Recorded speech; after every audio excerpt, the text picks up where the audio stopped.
कहाँ है? कितनी सुंदर है। ऊपर लगाना।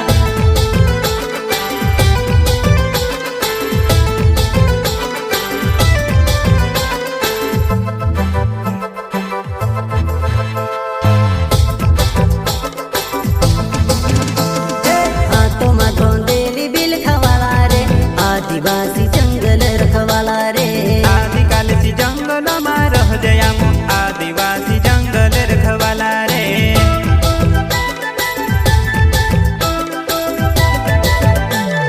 चल जंगल जमीन काजे पूजे रे, आदिवासी दुनिया ने रखवाला रे।